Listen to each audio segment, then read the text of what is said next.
Auge del narcotráfico y el cartel de Medellín. A partir de la década de 1970, Colombia comenzó a experimentar un cambio profundo en la economía ilícita.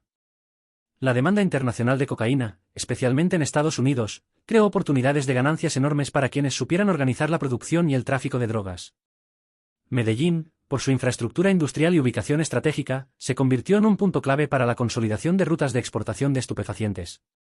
Pablo Escobar, junto con otros socios, logró organizar una red eficiente que integraba la producción, el transporte y la distribución internacional de cocaína. Esta red no solo se enfocaba en maximizar ganancias, sino que también empleaba una estructura jerárquica que permitía controlar territorios, proteger rutas y asegurar la lealtad de los colaboradores mediante incentivos económicos y violencia selectiva. Es importante resaltar que estas operaciones se llevaban a cabo en un marco de ilegalidad total, donde la corrupción y la intimidación eran herramientas fundamentales para mantener el control. El auge del cartel de Medellín no puede comprenderse sin considerar el impacto social y político que tuvo en Colombia. La organización se consolidó como una de las más poderosas del país, desplazando estructuras de poder locales y desafiando la autoridad estatal en varios territorios. La corrupción se convirtió en un elemento central. Funcionarios, policías y políticos eran sobornados o amenazados para garantizar la impunidad de las operaciones del cartel. Esta dinámica debilitó aún más la confianza ciudadana en las instituciones y profundizó la percepción de impunidad generalizada. Durante los años 80, el cartel de Medellín empleó estrategias de violencia extrema para consolidar su posición. Secuestros, asesinatos selectivos y ataques contra funcionarios públicos se convirtieron en métodos habituales para imponer miedo y neutralizar a opositores. A la par, Escobar y sus asociados también utilizaban prácticas de plata o plomo, ofreciendo sobornos masivos a cambio de cooperación o amenazas letales para quienes se negaran. Este contexto evidencia que el crecimiento del narcotráfico no solo se debió a la demanda de drogas, sino también a la capacidad de imponer un control violento sobre la sociedad y el Estado. El cartel de Medellín también influyó en la economía formal, ya que el dinero ilícito se integraba a sectores legales mediante inversiones en bienes raíces, construcción, empresas y actividades comerciales.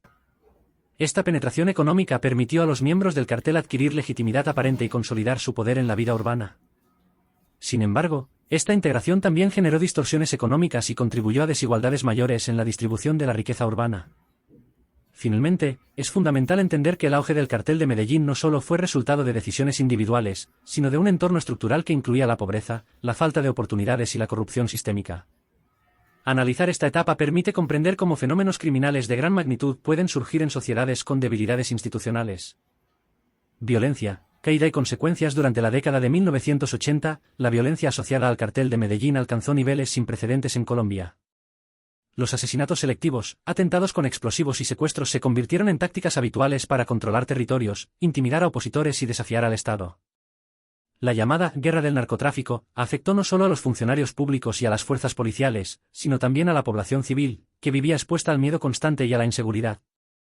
El cartel de Medellín utilizó estrategias de violencia altamente calculadas, que incluían ataques directos contra jueces, políticos, periodistas y líderes comunitarios que se oponían al narcotráfico. Los asesinatos de figuras públicas buscaban enviar un mensaje claro: la resistencia al poder del cartel tendría consecuencias fatales. Esta violencia sistemática socavó la autoridad del Estado y debilitó la capacidad de las instituciones para garantizar la seguridad y la justicia en todo el país.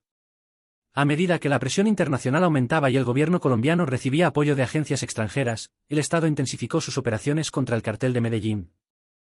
Se implementaron estrategias combinadas de inteligencia, cooperación internacional y operaciones militares para capturar a sus líderes y desmantelar la red criminal. Este esfuerzo culminó en la década de 1990, cuando el cartel comenzó a fragmentarse y Escobar se convirtió en objetivo prioritario de la policía y agencias de seguridad internacionales. La caída de Escobar y del cartel de Medellín tuvo un impacto profundo en la sociedad colombiana.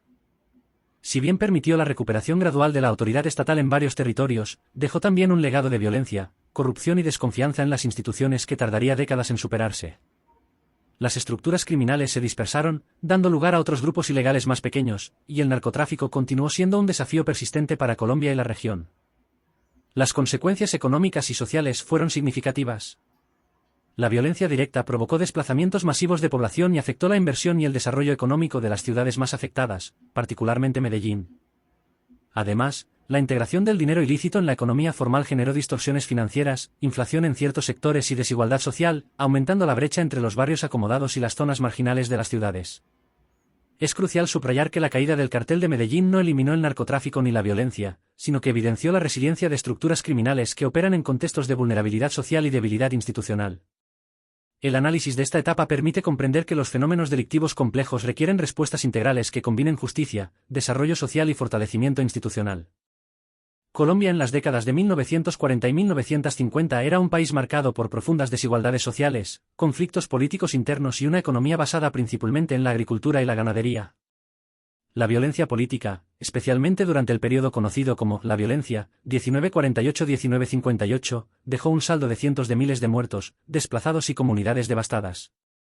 Esta situación generó un clima de inseguridad y desconfianza en las instituciones, debilitando la presencia del Estado en muchas regiones del país, especialmente en áreas rurales y periféricas de grandes ciudades como Medellín y Bogotá. El auge del contrabando y actividades ilícitas menores comenzó a llenar los vacíos dejados por la falta de oportunidades económicas. En este entorno, surgieron redes de tráfico de bienes, drogas y dinero, que inicialmente operaban de forma local pero con conexiones cada vez más amplias. La falta de control estatal y la corrupción permitieron que ciertas figuras locales acumularan poder y riqueza, aprovechando las vulnerabilidades sociales y legales del país.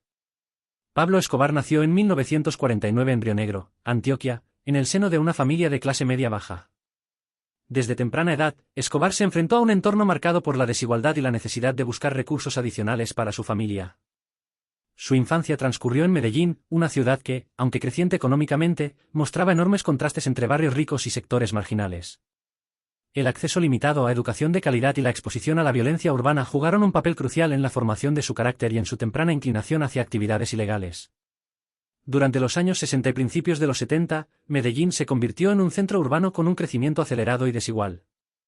La ciudad experimentaba expansión industrial, pero también concentraba amplios sectores marginales, lo que generaba un caldo de cultivo para la delincuencia organizada.